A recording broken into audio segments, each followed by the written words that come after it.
प्यारे विद्यार्थियों, आज हम देखने जा रहे हैं हमारा जो नया टॉपिक है उसके MCQ,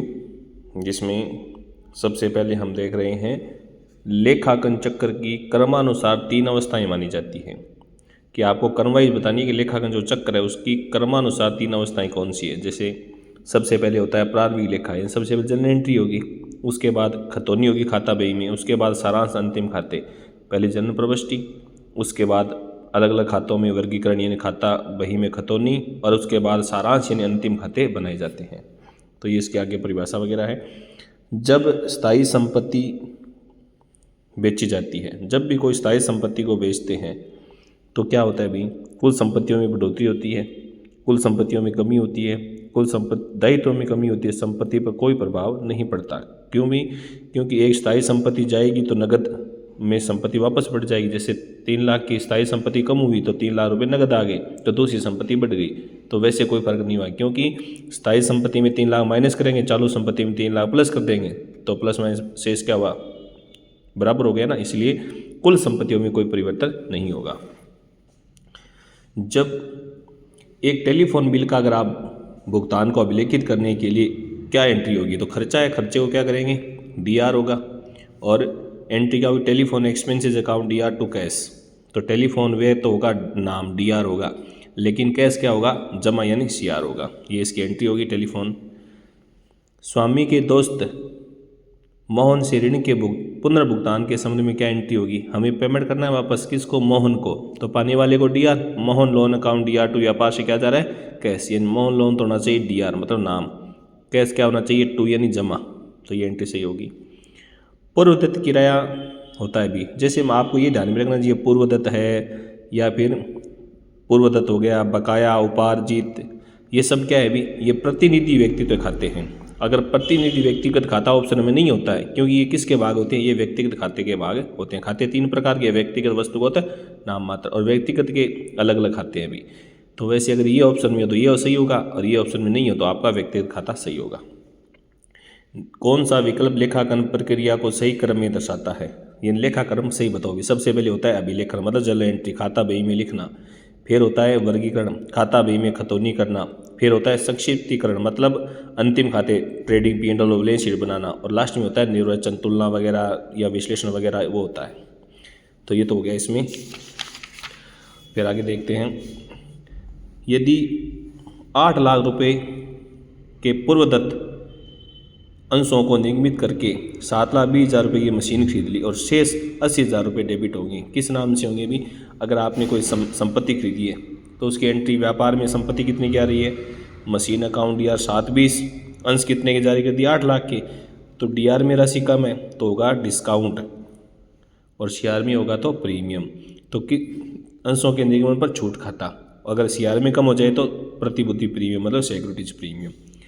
एक जन्म प्रविष्टि जिसमें 2 या 2 से अधिक खाते डेबिट या क्रेडिट होते उसे कौन से कहते हैं, संयुक्त प्रविष्टि या मिश्रित प्रविष्टि कहते हैं। यानी 2 खाते DR भी हो सकते हैं या फिर 2 खाते CR भी, यह होती है संयुक्त प्रविष्टि।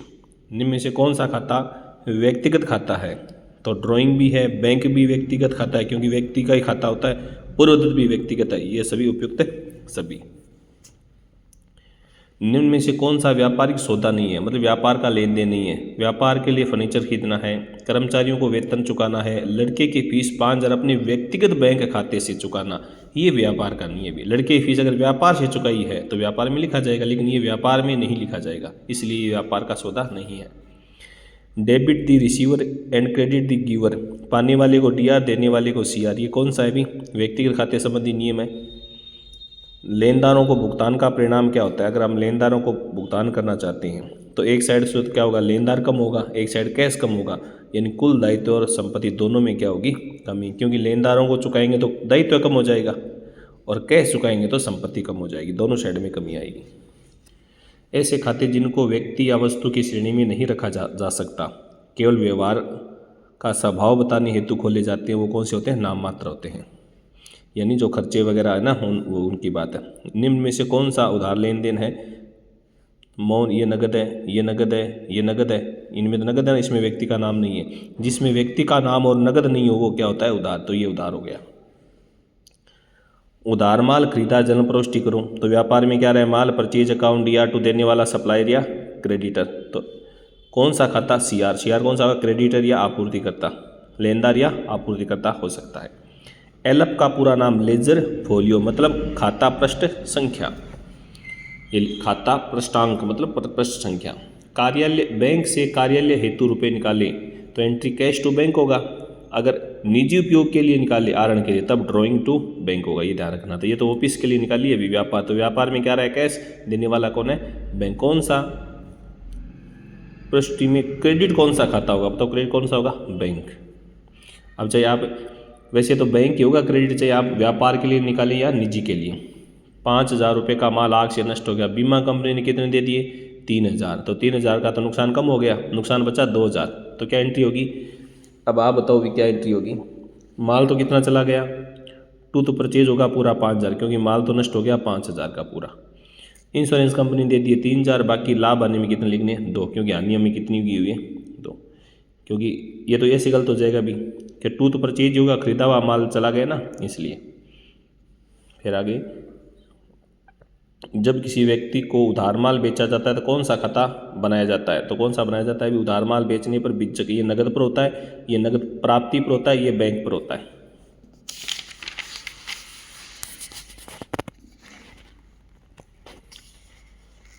लाभ हानि, लाभ व आय तथा हानि खर्चों को किस खाते के अंदर दर्शाया जाता है, किस में दिखाया जाता है भी, आय और व्यय को नाम मात्र या आय वास्तविक खाते में दिखाया जाता है, ये ध्यान रखिए। इसमें व्यक्तिगत, इसमें संपत्ति वगैरह जो भी है। उसके बाद आगे जो हमारा खाता है वो कौन सा है कि निम्न में से कौन सा खाता व्यक्तिगत खाते की श्रेणी में आता है, ये तो सभी हो गए ना। फिर आगे वापस हो गया ये तो, जिस प्रणाली में एक खाते को डीआर दूसरे खाते को सीआर किया जाता है वो कौन सी होती है, द्विअंकन मतलब दोहरा लेखा प्रणाली, द्विअंकन कह सकते हैं या दोहरा लेखा प्रणाली कह सकते हैं। फिर आगे, व्यापार विक्रय बढ़ाने हेतु कौन सा, तो अगर व्यापार में वृद्धि करनी है तो ज़्यादा से ज़्यादा माल बेचना है तो व्यापारिक बट्टा, नगद राशि प्राप्त करनी है तो नगद बट्टा, बट्टे दो ही प्रकार, ये बट्टे है नहीं है। ऐसे खाते जो किसी व्यक्ति, फर्म, कंपनी अथवा संस्था के नाम से खोले जाते हैं क्या कहलाते हैं, व्यक्ति के नाम से तो व्यक्तिगत खाता। 20,000 रुपये का माल 10% व्यापारिक बट्टा, 5% नगद बट्टे पर खरीदा तो नगद में जमा कितनी राशि होगी, तो देखो माल तो 20,000 का, सबसे पहले कौन सा बट्टा माइनस होगा, व्यापारिक, तो 20,000 का 2% हो गया 2,000, तो 20 में से 2 घटाए हो गए 18, 18 का 5%, 18,000 का 5% होगा 900 रुपये, तो आपको नगद पेमेंट कितना करना है, 17,100 रुपये, तो ये सही हो जाएगा। ठीक है, ये आपको 5% होगा, वो किसका ज्ञात करना है, 18,000 का, किसका भी 18,000 का ज्ञात करना है। ठीक है, ये इसकी वैसे एंट्री होगी। रवि दिवालिया हो गया, प्राप्त राशि 20,000 और डूब गया कितना 11, एंट्री के उसी व्यापार में क्या आ रही है, कैश के, तो कैश अकाउंट है, डीआर तो उसी 20, डूब गया घटो लाग गयो, हानि के उसी डीआर कितना 11,000, डुबोना रखना है रवि, कितना डुबो दियो अपन तो 31,000 में डुबो दियो, व्यापार में क्या रहा है कैश, बेड डीआर हो गया, डुबोने वाला हो गया 31,000 से। पुराने फर्नीचर के क्रय पर उसकी मरम्मत पर लगे 1,000 रुपये को डेबिट किया जाएगा। अगर पुरानो फर्नीचर आप तो खरीद्यो है तो आप चाहे नयो खरीदना चाहे पुरानो, पहली बार खरीदा नहीं तो जो भी खर्चो करानी तो संपत्ति के नाम हो एंट्री है, तो फर्नीचर टू कैश, तो कौन सा खाता डीआर होगा, तो फर्नीचर खातो सी, खर्चा वो नाम बनियो है, बाद में खर्चो करानी है तो खर्चा का नाम हो एंट्री है, पहली बार चाहे नई खरीदा चाहे पुरानी संपत्ति खरीदा तो संपत्ति का नाम हो सी। राम ने 4,000 रुपये की लागत को माल दान में दे दियो और विक्रय मूल्य में 6,000 हो, तो बेचने मतलब को नहीं, दान 4,000 हुई दियो है तो फ्री में देशा दान, तो दान हुआ हानि, हानि की एंट्री के वह चैरिटी अकाउंट डीआर टू, कितने का माल चला गया 4,000 टू परचेज, ये इसकी एंट्री होगी। निम्न में से कौन से खातों का शेष डेबिट शेष रहता है, तो डीआर क्या हुआ भी, डीआर वो देखो व्यक्तिगत तो कुछ भी हो उसका है और अंगों भी के हुए नाम मात्र में देखो खर्चा इनकम दोनों आवे तो डीआर भी हो उसके सीआर, लेकिन वस्तुगत में संपत्तियां वगैरह आवे तो हमेशा ही के हुए डीआर हुए। ठीक है, कौन सी समीकरण सही है, तो देखो अभी मूल समीकरण तो हुआ है ए बराबर एल प्लस सी, जो भी है बना इसको आपने, तो इन साहब अगर मानना नहीं तो किसी भी बना सा, तो देखो पूंजी बराबर सही है क्योंकि पूंजी ज्ञात करनी 18 को एल प्लस को है माइनस इन बेशा तो माइनस मोजी से, ठीक है गलत हो सी क्यों प्लस को नहीं माइनस हुआ है, तो वास्ते कौन सी सी उसी पहली मैसेज स्टेशनरी मार्ट द्वारा क्रय की गई स्टेशनरी को डेबिट किया जाएगा। खरीदने की एंट्री व्यापार में क्या रही हो अभी खरीदोगे तो परचेज अकाउंट या टू कैश। और स्टेशनरी भी कर सकोगे के खरीदो है माल खरीदो अभी माल खरीदे जब के हुआ है परचेज हुआ माल नहीं हुआ नहीं तो स्टेशनरी नाम आसी। देनदारों डुब्बतनी की वसूली हुई डुब्बेड़ा रुपया है अभी तो व्यापार में तो कैश आसी। टू के उसी बैड डेब्ट्स रिकवर हुए डुबेड़ा वसूली है नहीं रिकवर हो गया तो कैश अकाउंट या टू बैड डेब्ट्स ये इसकी एंट्री हो गई। फर्नीचर मोटर कार भवन इत्यादि के किस खाते के अंदर दर्शाए जाते हैं तो ऐसा कैसे क्या हो गया संपत्ति है संपत्ति क्या है वास्तविक व्यक्तियों संबंधी व्यक्ति में संपत्ति मासी एम खर्चा इनकम आवा भी। स्वामी द्वारा आयकर आयकर तो मालिक को पर्सनल खर्च हुआ है कि व्यापार पर तो जीएसटी या सेल टैक्स लगे भी तो ड्रॉइंग का नाम उसी के नाम आरण। जब माल को नमूने के रूप में बांटा जाता है वितरण किया जाता है तो निम्न में से कौन सी प्रविष्टि होती है फ्री बांटा नहीं तो घाटो लागे तो एंट्री व फ्री सैंपल या विज्ञापन का तो एडवर्टाइज हो सके टू परचेज। तो विज्ञापन खाते को क्यों एम लाभ आनी है एम स्टॉक है बिक्री और ये विज्ञापन खाता और टू करें क्योंकि एडवर्टाइज टू परचेज होगा। जल के प्रारूप में कुल कितने स्तंभ होते हैं कितना कॉलम है 5 हुआ भी या पहलो किसो है डेट गो हुआ है फिर पर्टिकुलर हुआ है फिर LF हुआ है फिर DR हुआ है फिर CR हुआ है यहाँ करके जनरल का फॉर्मेट में 5 कॉलम हुआ है। एक देनदार को दी गई नगद छूट क्रेडिट की जानी चाहिए। एक डेटर ने दिया तो क्या उसी एंट्री उसी कैश अकाउंट डिस्काउंट और कस्टमर तो क्या होनी चाहिए किसी खाता में जमा होनी चाहिए कस्टमर खाता CR। अब प्रश्न दिए है कि कमलेश 15,000 सूची मूल्य को माल सुरेश ने 10% व्यापारी बट्टे पर बेचे तो पहले तो अब व्यापारी बट्टो घट्टे को भी सुरेश 30,000 सूची मूल्य को माल खराब होने के कारण कमलेश ने 500 दे दियो तो 500 कर देशा 6,000 नगद भुगतान कर दियो। फरवरी माह में उसने पूर्ण रूप से 4,000 को भुगतान करे तो पूर्ण भुगतान की सुरेश की पुस्तक में एंट्री बताओ तो देखो गणना दिया उससे पहले क्या 15,000 को अभी 10% बट्टो ठीक है तो 13,500 फिर 3,000 को 500 दियो नहीं 10% वो बट्टो 500 घटाओ 2700 को माल 500 आ गयो तो रुपया बचा 10,800 वो क्या 6,000 रुपया पर नगद दे दिया तो रुपया बचा 4800 पूरा पेमेंट करो 4,000 को कितना कम दिया 800 रुपया में डिस्काउंट होसी तो आ एंट्री है। पाने वाला कमलेश है व्यापार के जा रही है कैश 4,000 डिस्काउंट कितना हो गयो 800 अब के कुछ है एंट्री तो एंट्री की उसी आई एंट्री उसी एंट्री मिला लियो कमलेश टू कैश डिस्काउंट है कि C नंबर आ गई। फिर एक वो है भी कि 31 माह 20 को व्यापार की कुल संपत्ति बाह्य दायित्व क्रमश है 1,03,000 है। वर्ष के दौरान स्वामी 10,000 की अतिरिक्त पूंजी और लगा दी 6,000 व्यक्तिगत प्रयोग में ड्राइंग होगी वर्ष को लाभ होगा 16,000 प्रारंभिक पूंजी बताओ तो ओपनिंग पूंजी को सूत्र देखो वो है यह ज्ञात होती है थारी क्या क्लोजिंग तो वह क्लोजिंग संपत्तियों क्लोजिंग दायित्व घटाओ ओपनिंग में क्लोजिंग संपत्ति सॉरी क्लोजिंग जी कैपिटल है हम ड्राइंग जोड़ दो और एडिशनल घटा दो और प्रॉफिट घटा दो जी हाँ घटा रखिए। एक फर्नीचर का व्यापारी जिसके द्वारा फर्नीचर बेचने पर प्रविष्टि के दौरान कौन सा खाता डेबिट होगा फर्नीचर बेचा है तो अगर माल बेचा है कैश टू के हुआ है सेल्स तो किसो खातो DR होसी तो कैश खातो होसी चाहे नगद फर्नीचर बेचा है चाहे माल बेचा है कैश तो DR ही उन्होंने। राहुल से प्राप्त चेक बैंक में जमा करवा किस खाते को DR किया जाएगा तो बताओ भी चेक बैंक में जमा कर पाना गुण है पाने वालों बैंक है व्यापार के जा रही है कैश तो DR तो बैंक होसी। किस प्रकार के खाते के शेष हेतु प्रारंभिक प्रविष्टियां नहीं की जाती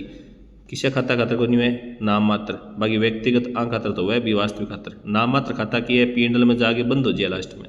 पर ए कि वह व्यक्तिगत और वस्तुगत ए बैलेंस शीट में जा और अगले साल के दोबारा प्रारंभिक एंट्री हो सके लेकिन ए कि हर साल ही बंद हो जाए वास्तव की एंट्री दोबारा अगले साल के शुरुआत में को नहीं खर्चा ही। 4,000 रुपये को आग में नष्ट हो गयो किस खाते को CR कर हो तो भी माल नष्ट हो तो परचेज ही खत्म हो गयो खरीदड़ो माल गयो नहीं तो loss by fire to purchase तो परचेज हो CR। तो व्यापारी श्याम द्वारा स्वयं की बीमा पॉलिसी का 3,000 रुपये प्रीमियम चुकाया गया उपयुक्त व्यवहार में प्रविष्टि के समय किस खाते को जमा किया जाएगा तो अब देखो जीवन बीमा चुकाइए तो ड्रॉइंग अकाउंट DR होसी अणके पूछे जमा किसो खाता होसी जमा तो नगद होसी क्योंकि 20,000 है तो एंट्री व ड्रॉइंग अकाउंट या टू कैश। बैंक बाद में सुरेश प्राप्त होया 15,000 वो चेक के हो डिसऑनर अनादरण हो गयो तो अनादरण होगी एंट्री पाछो कहते हैं सुरेश को देड़ो है सुरेश ने पाछो दो सुरेश अकाउंट या टू देना कौन सी बैंक पाछो 15,000 को एंट्री हो गई। बैंक ऋण पर दे ब्याज 2,000 की प्रविष्टि की उसी बैंक लोन पर अपन कोई ब्याज चुकाने तो ब्याज तो खर्चो है खर्चो DR उसी interest on bank loan account DR to के उसी बैंक हो सी भी लोन नहीं हो सी टू के हो सी अच्छा हाँ सही है नहीं फिर interest on bank loan to bank हाँ सही हो सी। जर्नल तथा सहायक बहियों के लेखों के व्यवस्थित रूप से खाता बही में लिखने की प्रक्रिया क्या है सही लिखा मैंने बोलना रोज नामचा लेकिन खाता बहिया में लिखा नहीं मैंने बोला खतौनी बाबा लेजर। जोड़ लगाने क्या बोला कास्टिंग। महेश को 5,000 का वेतन चुकाया कौन सा खाता डीआर होगा तो भाई वेतन तो खर्चो है खर्चो डीआर है सैलरी अकाउंट डीआर 2 कैसा एंट्री हुआ तो खर्चो डीआर कौन सी सैलरी होती है सीआर कौन सी कैश। स्वामी द्वारा निजी उपयोग है तो 2,000 को माल निकालो तो माल निकालेंगे एंट्री वे ड्राइंग हुआ भी निजी ड्राइंग टू कैश माल निकाली होगी 2,000 रुपया निकाले अभी रुपया तो कैश होसी और माल निकाले तो टू के हो जाए परचेज तो ड्राइंग टू कैश डीआर होसी ड्राइंग सीआर होसी कैश के पूछे ने डीआर पूछे तो ड्राइंग होसी आरण खातो। आग से 10,000 को माल आग नष्ट हो गया बीमा कंपनी दे दिया 8 तो 10 8 आ गया घाटो बच्चे 2,000 अंतर की राशि 2,000 भी घाटो तो आप कटू पूरा कर लाभ नहीं खत्म कर आ एंट्री होसी। इंश्योरेंस कंपनी दे दिया 8,000 2,000 घाटो लग गया नहीं तो पी&एल लॉस बाई फायर हो गया 10 तो अन के पूछे है डीआर पूछे डीआर होसी लाभ नहीं खातो एंगे सा गई आपनो आज की MCQ कंप्लीट। आज के लिए धन्यवाद।